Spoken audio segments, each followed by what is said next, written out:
तो यहाँ पे कमिंग टू मैन्यूरिंग, आप FYM यूज कीजिए 40 kg पर हेक्टर। देन यहाँ पे 1 to 3 ईयर के लिए डोज दिया गया है 50, 20, 75 NPK kg पर हेक्टर। दूसरा है 4 to 6 ईयर के लिए 100, 40, 150 NPK kg per Hector. 7 to 10 year के लिए 280, 300 kg NPK पर हेक्टर। और ये भी डोज दिया है जो भी कुछ 10 साल से बड़ा कुछ ट्री है तो उसके लिए 400, 260 या 450। तो 10 साल के बड़े ट्री के लिए आप यूज कर सकते हैं ये dose NPK kg per hectare. So 15 centimetre wide और 15 to 22 सेंटीमीटर ड्रीप आपको ट्रेंचेस लेना है। ठीक है, away from the trunk 60 to 90 centimetre from the trunk मतलब जो मेन ये है उसका जो मेन ट्रंक है तो उससे इतना सेंटीमीटर दूर आप ट्रेंचेस कीजिए। तो उसमें ये आप ये हर एक NPK जैसे जो भी कुछ आपने फर्टिलाइजर सिलेक्ट किया है तो उसको अच्छे से डाल लीजिए। और ये मतलब हम कभी केमिकल फर्टिलाइजर डायरेक्टली अप्लाई नहीं करते, तो उसके साथ कोई ऑर्गेनिक तो रहता ही है, या तो FYM रहता है, कंपोस्ट रहता है, लीफ मोल्ड रह सकता है, या कोई लीफ मैन्योर या कुछ भी हो सकता है। तो उसके साथ ही आपको मिलाकर डालना है। तो यहाँ पे इक्वल स्प्लिट डोज में आप डाल सकते हैं कोइंसाइडिंग विद मानसून। यहाँ पे इंटरक्रॉपिंग भी आपको दिया है, तो इंटरक्रॉपिंग आप कर सकते हैं अर्लियर स्टेजेस में जो कि प्री बेरिंग पीरियड है। सपोटा को आपको तुरंत यील्ड तो मिलना शुरू नहीं हो जाएगा, उसके लिए लगभग आपको अगर ग्राफ्टेड वैरायटी भी आपने प्लांट किया है तो आपको 5 साल तो लगते हैं अच्छा यील्ड शुरू होने के लिए। तो तब तक आप ये क्रॉप जैसे शॉर्ट ड्यूरेशन क्रॉप है, एनुअल या बायनियल क्रॉप है, तो बनाना, पपाया, काउपी, क्लस्टर बीन, ये वेजिटेबल्स है, लाइमा बीन, पीच या पिजन पी, ये सभी क्रॉप आप ले सकते हैं। और थोड़ा आप इनकम ऑब्टेन कर सकते हैं, जो कि आपका initial cost of expenditure, cost of जो भी कुछ ऑर्चर्ड इस्टेब्लिश करने के लिए आपने खर्च किया है वो आपको कॉम्पेंसेट हो जाएगा। बाद में वीडिंग है तो वीडिंग आप कर सकते हैं। वीडिंग आपको या तो मैनुअल कर सकते हैं, केमिकल्स आप यूज कर सकते हैं। तो ये तो इन जनरल प्रैक्टिस है, तो इसके बारे में हम या तो मैनुअल भी होता है या कुछ टूल्स या इम्प्लीमेंट्स जैसे कि कल्टीवेटर्स है वो यूज कर सकते हैं, या फिर कुछ प्री इमरजेंस या पोस्ट इमरजेंस सर्विसाइड आप यूज कर सकते हैं। ठीक है, तो यहाँ पे इम्पोर्टेंट पेस्ट है जैसे कि यहाँ पे स्टेम बोरर है।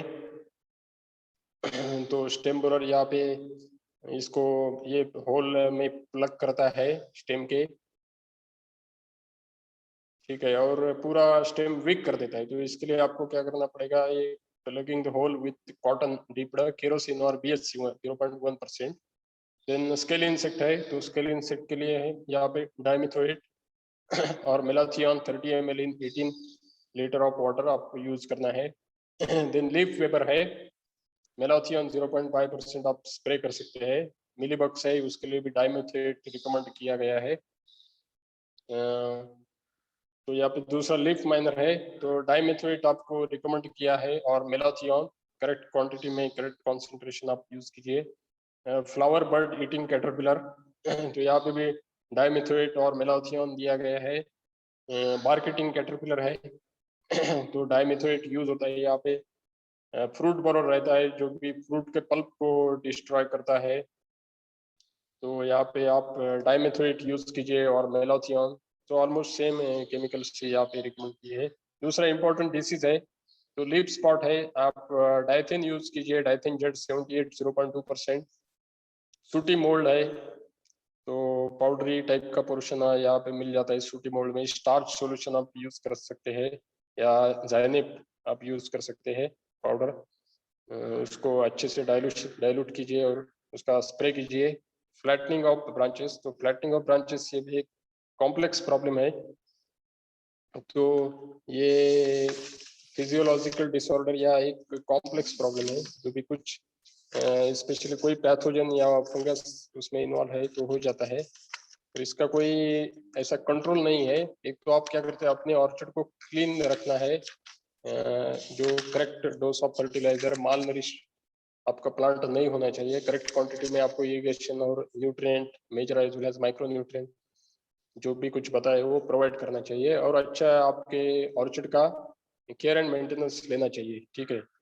तो ऐसे प्रॉब्लम है तो ये तो ज़्यादा निगलेक्टेड, जहाँ पे हमने ध्यान नहीं दिया, ऐसे ऑर्चिड में हो जाता है। पर आपने अगर आप अच्छे से मेंटेन कर रहे हैं तो यहाँ पे ये प्रॉब्लम नहीं आएगी। कमिंग टू फ्लावरिंग, तो economic yield of sapota it will start from 7th year onwards.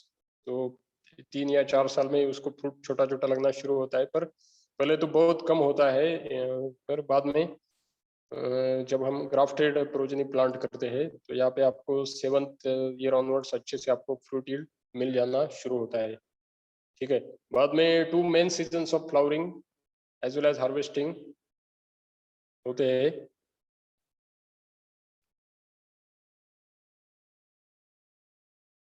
तो कमिंग टू विंड पॉपुलेशन, ये विंड पॉलिनेशन, यहाँ पे पॉलिनेशन विंड की सहायता से होता है। विंड है जो आपके पोलन से ट्रांसफर करता है। सपोटा में एक तो बाइसेक्सुअल या परफेक्ट फ्लावर होता है, तो एंड्रोशियम गाइनोशियम एक ही फ्लावर में पाया जाता है। तो यहाँ पे ज्यादातर क्रॉस पॉलिनेशन होता है, सेल्फ पॉलिनेशन भी होता है, ठीक है। तो विंड की सहायता से पोलन ट्रांसफर होते हैं और स्टिग्मा पे जाकर वो पॉलिनेट होते हैं और बाद में फर्टिलाइजेशन होता है और आपको फ्रूट सेट और फ्रूट यील्ड आपको मिलेगा। दूसरा है यहाँ पे कोई पार्थिनोकार्पी नहीं पाई गई है और बर्ड पॉलिनेशन पाया गया है। इसका मतलब ये है कि सीडलेसनेस यहाँ पे ऑलमोस्ट निग्लिजिबल है। सेपोटा में आपको सीड तो कंपल्सरी मिलेगा ही। दूसरा यहाँ पे है आपको प्रोफ्यूज फ्लावरिंग जून महीने में मिल जाता है। मार्च में अक्टूबर में आपको फ्लावरिंग कम होता है, जो कि अक्टूबर विंटर सीजन है, यहाँ पे फ्लावरिंग आपको इतना नहीं मिलता है। तो यहाँ पे एंथेसिस मतलब फ्लावर ओपनिंग का टाइम है वो अर्ली मॉर्निंग शुरू हो जाता है 4 बजे। तो उसके बाद ही इसका पॉलिनेशन और फर्टिलाइजेशन हो जाता है। तो stigma receptivity maximum on the day of antithesis. जब एंथेसिस ओपनिंग ऑफ फ्लावर होता है तो उसी टाइम पे स्टिग्मा रिसेप्टिव होता है। तो मतलब वो पोलन ग्रेन्स एक्सेप्ट करने के लिए तैयार है, और वहां से उसका प्रोसीजर शुरू हो जाएगा जो कि कुछ फर्टिलाइजेशन प्रोसेस है, और बाद में आपको फ्रूट सेट मिलेगा और बाद में आपको फ्रूट डेवलपमेंट उसका स्टार्ट हो जाएगा। तो ये स्टिग्मा रिसेप्टिविटी मैक्सिमम जब फ्लावर ओपन होता है तो उसी दिन में स्टिग्मा रिसेप्टिविटी ज़्यादा आपको मिलती है। तो उसी दिन में पॉलिनेशन हो जाना चाहिए, तभी आपको फ्रूट उसका अच्छे से मिल पाता है। तो यहाँ पे नेचुरल फ्रूट सेट है वो सेपोटा में 22% पाया गया है। तो 22% इसका मतलब ये है कि सेपोटा में लगभग पेड़ पर 100 फ्लावर्स आ गए तो उसमें से 22 फ्लावर्स को आपको फ्रूट्स मिलेंगे, ठीक है। तो यहाँ पे ये नेचुरल फ्रूट सेट है या इनिशियल फ्रूट सेट भी बोलते हैं। तो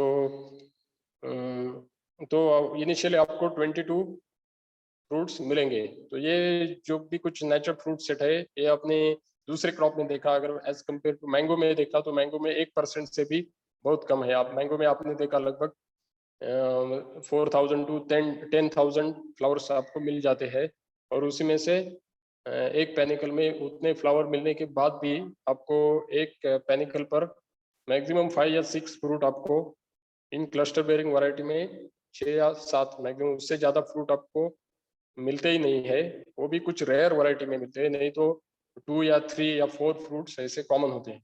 तो 5 या 10,000 फ्रूट्स में से फ्लावर्स में से आपको इतने फ्रूट मिलते हैं, मतलब ये फ्रूट सेट बहुत कम है मैंगो में एज कम्पेयर टू यहाँ पे इसका फ्रूट सेट अच्छा है। तो ये 22% है। दूसरा flower shedding as well as low fertility, ठीक है। फ्लावर्स यहाँ पे शेड हो जाते हैं जिनका फर्टिलिटी रेट बहुत ही लेस रहता है, वो यहाँ पे सर्वाइव नहीं कर पाते और एटो में नेचुरली उसका फ्लावर थिनिंग हो जाता है, ठीक है, और वहां से वो शेड होकर ड्रॉप हो जाते हैं, ठीक है।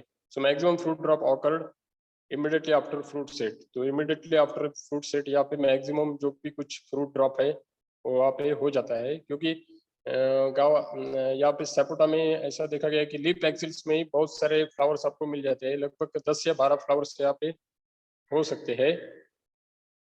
तो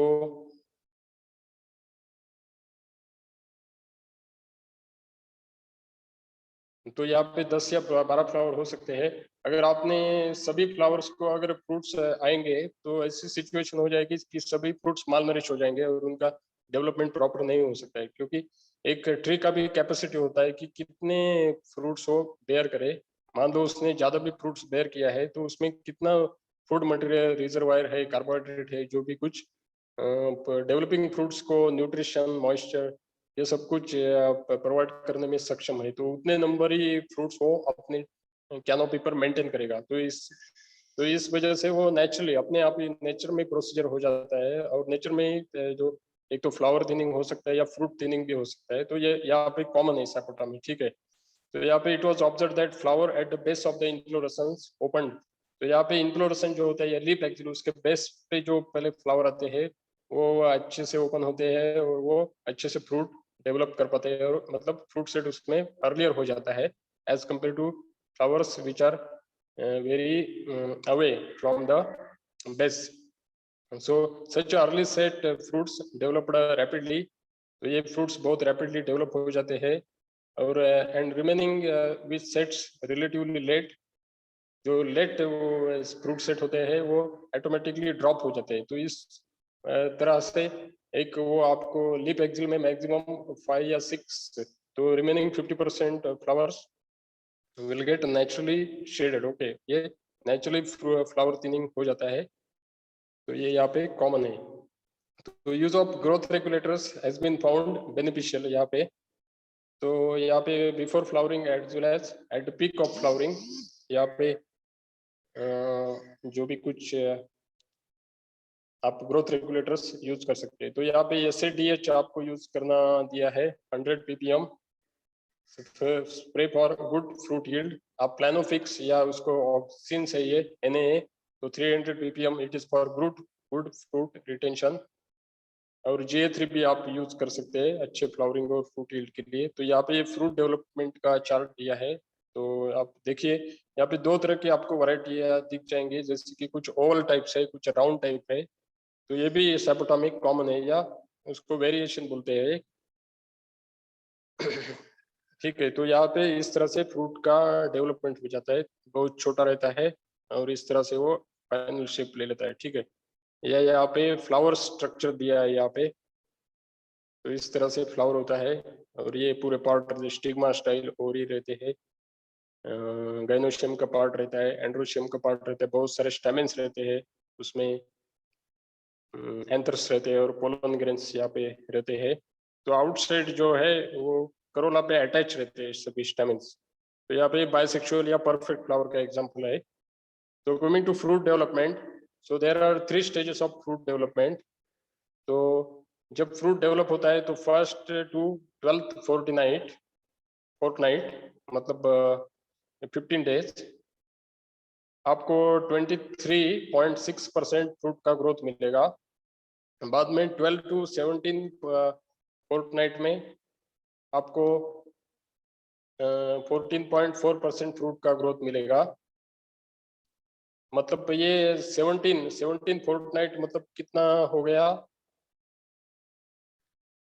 ये साढ़े आठ महीने हो गया, 8.5 मंथ्स। तो 8.5 मंथ्स में आपको ये अगर आपने देखा तो एट लगभग 48%, 23 प्लस, ये देखिए 23 प्लस 50, ये 15 मतलब लगभग 38% ग्रोथ आपका फ्रूट का ग्रोथ या डेवलपमेंट है वो 17 महीने तक हो जाता है। मतलब अर्लियर स्टेज में उसका ग्रोथ बहुत ही स्लो होता है और बाद में 17 महीने के बाद अप टू 21st फोर्टनाइट मतलब 8.5 महीने से लेकर 10 महीने के बाद तक जो भी कुछ उसका मैच्योरिटी टाइम है, तो उस तक उसका डेवलपमेंट 62% रिमेनिंग। मतलब अर्लियर वो उसका सिर्फ 40%, 38 to 40% हो जाता है, और बाद में 60% है वो एट द एंड स्टेज में हो जाता है। तो ये यहाँ पे बहुत ही कॉमन देखा गया है। तो ये फ्रूट डेवलपमेंट के बारे में। ठीक है, total time taken for the fruit set to maturity 10.5 months in most of the variety like Kali Patti, and then March to May maturity give better quality fruits. तो ये यहाँ पे common है. तो दूसरा influence of the seed on growth, fruit growth. So every decrease in the seed number by the value of 1, okay, there was an increase in the shape index by value of 0.2%, and the fruits tend to be oval. ठीक है.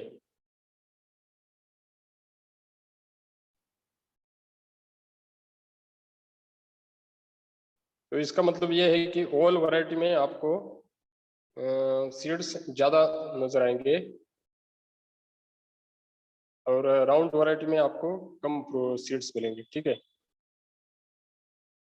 Sorry, ये round shaped fruits है तो उसमें आपको seeds ज्यादा मिलेंगे. ठीक है. और राउंड फ्रूट्स हेवी वेट होते हैं as compare to oval fruits. ठीक है. तो ओवल फ्रूट्स में आपको मतलब फ्रूट्स का जितना साइज ज्यादा है तो उतने उसमें सीड आपको ज्यादा मिलेंगे और वो वेल डिस्ट्रीब्यूटेड रहेंगे. ठीक है. प्लासेंटा से coming to harvesting, so commercial yield from 7th year onwards यहाँ पे स्टार्ट होता है. तो 7 to 10 months लगते हैं फ्रूट सेट टू मैच्योरिटी के लिए.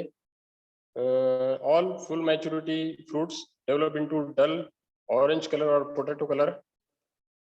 तो डल ऑरेंज या पोटैटो कलर ये कलर विजुअल ऑब्जर्वेशन है. यहाँ पे आप समझ सकते हैं कि फ्रूट्स मैच्योरिटी के लिए है. तो mature fruits on scratching shows a yellow streak. Mature fruits आपको अगर उस पर स्ट्रिच मार्किंग किया तो आपको येलो मार्किंग नजर आएगा. तो जो कि इमेच्योर में ग्रीन कलर का होता है. अगर आपने नेल से मार्किंग किया तो ग्रीन कलर का आपको मिलेगा. सो ब्राउन क्ले मटेरियल होता है जो कि रफनेस होता है फ्रूट पर, वो स्मूथ हो जाता है towards the maturity. Milky latex वो कम हो जाता है. जो लैटेक्स रहता है या उसके पेडिसल पार्ट में या उसके स्किन पर भी लैटेक्स होता है आउटर पील में, वो भी कम हो जाता है. मतलब उसका रिड्यूस हो जाता है, थिकनेस कम हो जाता है. तो dried stigma dropped of easily on the touch. तो फ्रूट के टिप पर जो स्टिग्मा पोर्शन होता है तो उसके पीछे जो ओवरी होती है वो फ्रूट में डेवलप होता है और उसके आगे तो स्टिग्मा अटैच रहेगा फ्रूट पर. वो ऐसे आपने उसको हाथ में लगाया तो वो ड्राई हो जाएगा और नीचे गिर जाएगा. ठीक है. तो यहाँ पे coming to so harvested with long stalk. थोड़ा सा स्टॉक आपको रखना है 3-4 सेंटीमीटर. तो peak harvesting period are June January February and May June in Maharashtra. ठीक है. महाराष्ट्र में 2 पीरियड यहाँ पे बताए गए हैं. दूसरा मार्च में सितंबर अक्टूबर इन कर्नाटका एंड आंध्र प्रदेश. तो ये मेजर ग्रोइंग स्टेट्स है तो उसमें ज्यादा स्टडी किया गया है और उधर पे हार्वेस्टिंग पीरियड यहाँ पे दिए हैं. तो sapota normally produces fruits through out the year. ठीक है. तो यहाँ पे पीक हार्वेस्टिंग पीरियड यहाँ पे आपको दिए है. Commercial fruit yield so 15 to 20 tons per hectare. तो यहाँ पे आपको यील्ड इस तरह से आपको मिल जाता है. 3 ईयर में आपको 100 फ्रूट्स मिलेंगे पर ईयर. 5th ईयर में 250 मिलेंगे. 7th ईयर में 700. तो इस तरह से आपका यील्ड बढ़ता जाएगा. और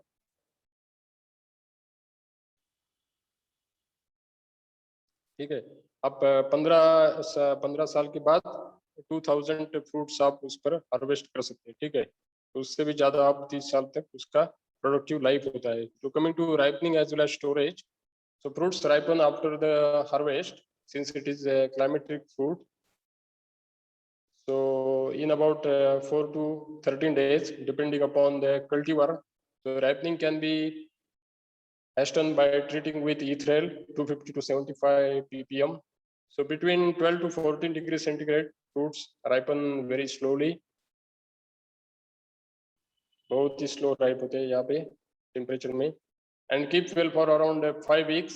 So ripe fruits can be stored at 2 to 3 degrees centigrade.